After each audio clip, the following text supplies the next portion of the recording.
Alright, I usually don't do this, but I figure I would see if I passed the inspection here over at the TA I just got. And yeah, I did. They basically did a whole nother inspection just about. I replaced my cross tube or inner tie rod and the outer tie rod ends. And the only other thing I had wrong was I needed the U-bolt tight. The guy said he could kind of get the washer to spin and he pushed on it real hard with his finger. So that was probably whoever did the rear or the power divider when they put it in. Now that being said, I also had other things fixed. I had that, if you look at my past videos when I was doing the starter, I discovered that the engine mount washer and nut fell off. And I got a washer for it. I was lucky somehow combing the internet, was able to easier find this little rubberized, well, metal rubberized washer than it was for me to find a Meditor, I don't know how you say it, Meditor, cross tube. The cross tube took like, I don't know, a week and a half, a week to get. I could have got it sooner, but it was like double the price. Plus it wasn't going to really come anyway because of the holiday, 4th of July and everything. So me having it flown to me would have done nothing but cost me basically $500 to have it flown for a $380 part. So, you know, it is what it is. Plus the other international, I used a small international dealer, and they were able to pretty much get it to me. The other international dealer, the larger one, it was in Allentown, told me it was probably going to be 2 weeks. 2 weeks maybe longer because of 4th of July, unless I had it flown. Now I'm starting to think that some of these dealerships are basically making extra cash by charging you some crazy rate to have the part flown in. So, yeah, it is what it is. If you really need it, I guess you need it, but you know, that's kind of screwed up. So I would probably watch the dealerships that you're dealing with that all of a sudden every part needs flown in, and it's all going to be double in price and yada yada yada because they're probably making extra on it. Now as for everything else, the truck's running good. The guy said that I'm probably going to need another front tire. I put a used tire on it, and I knew it had a little wear on the front, on the right side. But I also know I needed a toe adjustment, which basically the people that put my center tube on here did a toe adjustment. But they used an old style method. They basically used a string, I guess, to line up. So yeah, I'm going to still need an alignment. I'll probably get that done either at the repair facility that my carrier has or like a legitimate alignment shop. Most of the time TA can't do it right anyway, or their machine's broken, or they have guys that have no idea what they're doing. So I'm going to get it aligned. I'll probably have that tire flipped around because it's the inside out. The other tire is still brand new, so it ain't gonna wear as quick. But that's that for now. That's about the only thing I really need to worry about. I think there's like an air line underneath it. It's kind of stretched a little too far that I gotta add some add a butt connector and some hose to it. But other than that, the truck should be good for right now. Like I said, the problem I'm running into is the truck's like 16 or 17 year old. 16 or 17 years old. So guys are automatically assuming, it needs kingpins, it needs bushings and whatnot. The bushings are good. They're old, they're shitty looking, but they're good. They're not falling out, they're not chunky, things aren't flopping around. Like I said, I had both rears taken out of the truck, and I looked at the back axle number 2, and the bushings look pretty good to me. The rears aren't flopping around or whatnot. The leaf springs, the rears, they're not flopping around. And the front ones, I would imagine, I'm looking at them. The guys that put the power divider in and had the axle all apart and stuff, I would imagine they would have probably tried to upsell me for some bushings, you know, if they're legitimately bad. So it is what it is. And you know what? The kingpins, when the tires were done on this truck last, I had the guy give me a giant bar and I pried up and down and squeezed the shit out of the front wheels. And I didn't feel any popping, any grinding, any movement, nothing. So, you know, that's that. It's just a problem though, that like when you have to take these trucks to TA, these guys make commission. They make commission on everything they sell, you know, and it is what it is. You know, it's not like I said the last TA was at, the guy pretty much told me that the manager, you know, I guess he's looking to get his bonus or whatnot, to get the hell out of there. The guy's going to try to fail me for all kinds of stuff. You know, before he, the manager and or the technician even really looked at the whole truck. The guy was already spitting off that 17-year-old truck, I need kingpins, needs this. So yeah, so that's that. That's the problem you're going to run into now. With the economy the way it is, everybody's hurting for money, and they're going to dig into whoever's pockets they can. You know, unfortunately, you know, do I look like I'm not going to say any stereotypes, but does this look like a Volvo? You know, does it look like there's handles falling off of it, half the hood's missing and stuff? No. So, you know, it just is what it is. Probably from now on, considering that they won't let me get this inspected anywhere. You know, maybe a dealership I could try, but God knows you're running the same thing there. I'm gonna probably have to take a trip about every 3 months out to Chicago and have them over at the yard there, over at the carrier, inspect it. Because you know it doesn't seem like anytime I've had it inspected there, I've passed. In 3 months, how much is gonna fall apart in 3 months? Unless you're ripping stuff off and crashing into shit. Not really too much, especially when you have, you know, all like brand new chambers on here. Let's see what else I got. Brand new drums on the back, brand new wheel seals on the back, brand new shoes, brand new brake kits. I got brand new drums on the front, brand new shoes, brand new brake kits, you know, and yada yada yada, and so on and so on. So I don't know what to tell you guys. It just is what it is. And then just today, I had the shop that I took it to do the work because I was going to do it myself, but I would have had to buy about $600 or $700 in tools, a 3/4 inch impact, a bunch of 3/4 inch sockets and stuff. I might as well just pay the $700 in labor for somebody else to do it instead of buy tools that are just going to sit around. Maybe if I get a second truck, I'll buy my own stuff, and if I definitely can get the okay to put my toolbox somewhere, or I get a garage built out back, I'll do that. I'll make the investment and buy the tools, but until then, I'm not just going to have them rolling around in my basement somewhere, or in a truck. So that's what I can say to that. But the shop that I did go to, you know, like I said, they were good guys. They did my AC. I think they were a little off. I had to add a little extra. But right now I'm sitting at about 40 degrees. 40, 45 when I'm driving, somewhere like that. So that's good enough. I know when I had it done by the AC shop, for some reason it was down in like the 30s. But then again, I don't think it was 90 degrees that day. I can't remember. So we'll see. Maybe there's still some air in the system. Maybe I need to put another dryer in because, like I said, the AC was open when that line broke. Other than that, I started the AC up. It worked at the shop. I drove this truck back to the yard and turned it off. Turned the truck on. Drove it down out here to Lamar to get inspected. Sat here, put my rear AC on for the sleeper. Hit the button. Next thing you know, I hear my sleeper blower motor decide to come apart.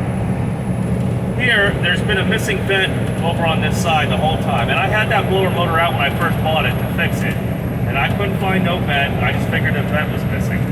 Here out of nowhere, this vent must have been wedged, God knows how long, in the actual vent tube.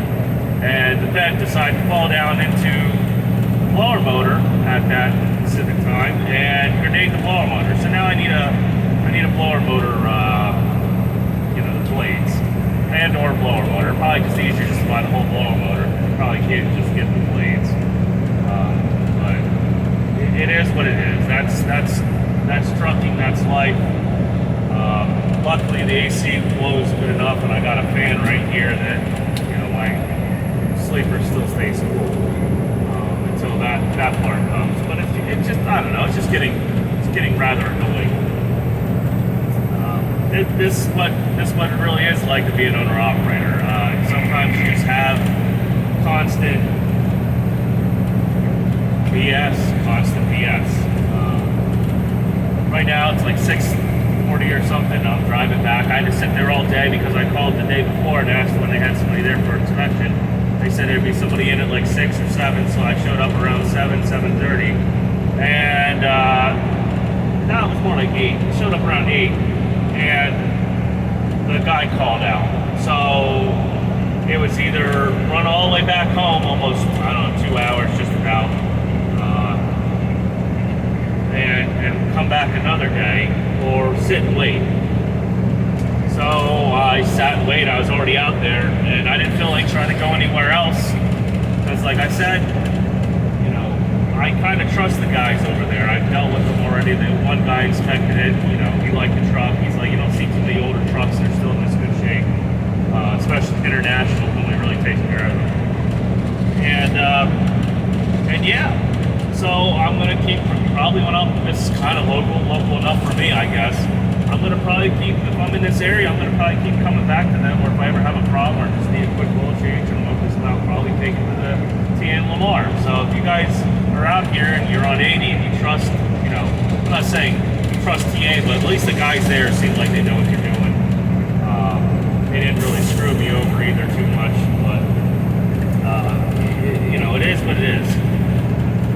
So, like I said, you want to stop in, I would suggest TA on 80 or Pennsylvania. Also the I want to call it the Brookville one. I've had a couple oil changes down there. Those guys get me in quick. There's no BS.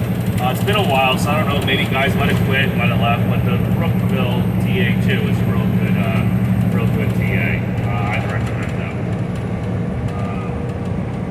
Other than that, I do Speedco down here by Harrisburg. They've always got me in and out pretty quick. There ain't too many people I can suggest. A few small shops. I'll give a shout out to Act Towing.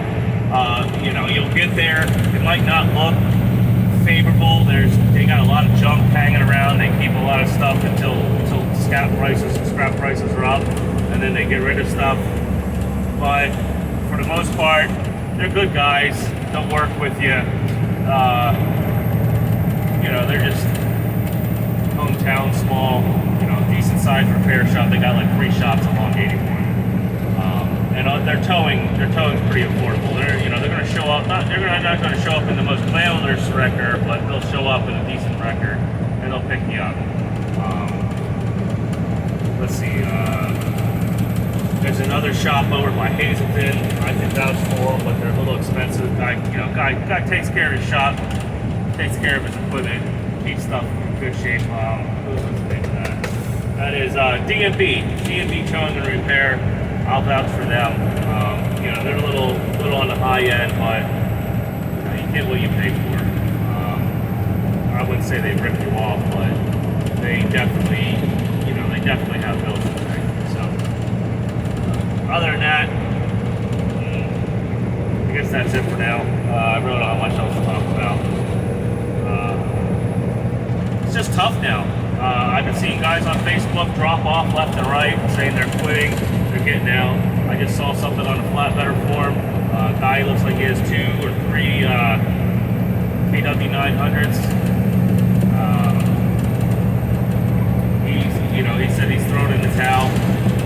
You know, I guess he gave an example. He showed like a bill receipt what the broker was paying and stuff. He's like, it just is what it is. And that's the problem with spot market. And you know, I'm stuck on spot market too. Most of these large carriers already ate up everybody. Already got contracts with really good rates. You know, they were lower than what was going on out in the spot market a couple months ago, or I should say about 5 or 6 months ago. And you know, they locked it in, and you're pretty much, you are where you are right now. So the only thing you do is keep your overhead low. Hence why I bought a 16-year-old truck with a $900 a month payment or so, and keep your foot out of throttle. I mean, I'm doing 65 and a 70 right now. I'm empty. You know, it is what it is. You know, I'd like to get home quick, but I could be doing 80 if I wanted to right now. But I haven't been making money, and I'm using fuel. So, not saying I'm hurt, but you know, if this went on for a few more weeks, I'm already gonna almost sit there. Maybe gonna have to actually tap into some savings, and I try not to do that. Checking account's getting a little low. The general account for my business is getting a little low. Like, or as in low, as in like $2,000 or $3,000. Now there's like another 8 or so in savings. I don't, you know, want to give too much information out, but a lot of it. But that's there's taxes. There's possible other breakdowns. There's only, you know, so much. You got to know when to, you know, when it's getting a little out of hand, and you can't just go all the way until the end. Because once you have no money, things start piling up real fast, and now you're in a bigger hole. You lost your truck. Now you're begging for a company job, and who knows what they're going to pay you, and you're just going to be digging yourself out of a hole with a spoon instead of a, you know, front end loader. At least that's what I would call this, unless you're like way over your head in payments and stuff. This is a front end loader digging a hole for you. Alright, I'll quit my rambling. I just figured I wasn't doing nothing on the way back here. I mean, I could have done it while I was sitting, but I pulled apart the blower motor. Let's see, what else am I trying to fix? I added some Freon to the AC to make it, you know, right on top, filled all the way. I was screwing around with the trail wires. So, you know, I was doing stuff while I was sitting there waiting. And then I took a nap too. Okay, you know, it is what it is. So, I'll see you guys. You know, likes, subscribe, comment. I'll try to get back to you and give you my feedback. You know, if you're coming and you're seeing this video right now, just realize that we're in a downturn. The whole economy is going to go down here soon. So, unless you've got cheap truck payment and a carrier that's not raping you with a high rate like 30% or 40% or who knows, you know, God forbid you're a lease purchase driver. You know, you got some wiggle room. I have wiggle room. You know, I'm not, when things happen, I don't have to freak out, you know, until the very end. And like now, 2 weeks down, you know, I thought it was going to go on 3 weeks. I thought I was going to fail something else there. You know, it started getting like, you know, I don't want to sit for a whole month. You know, that means I have to actually start digging my way out of a hole. Right now, I'm just chilling on my lawn chair waiting. So, if you don't have a lot of money and you can't get a cheap truck, I would suggest stay company driver. Wait until the midterms. Wait till, you know, 2024, and just see what happens. That's all I have to say. I don't want to get political, but obviously something's not right now. Interest rates are through the roof. They're going to raise them higher to try to stop inflation. Because inflation, I bet, is more like, I don't know, they said it's now almost 10%. It's probably really like, I'd say 12 to 15%. And you know, my wife, she works in retail. She's a manager. They get price changes, you know, every day now. Every day. She said usually it was a week, once in a while for a few things. A month, maybe some of the stuff they didn't even have to touch. Now every week she's changing the prices on stuff every week. So yeah, see, she can see it right up front that things are going up a penny, down, up, down, up. You know, they're all over the place. But she says for the most part, everything's going up. 5 cents here, 10 cents here. It's such small amounts that you don't notice it until you're like, hey, this is $2 more now.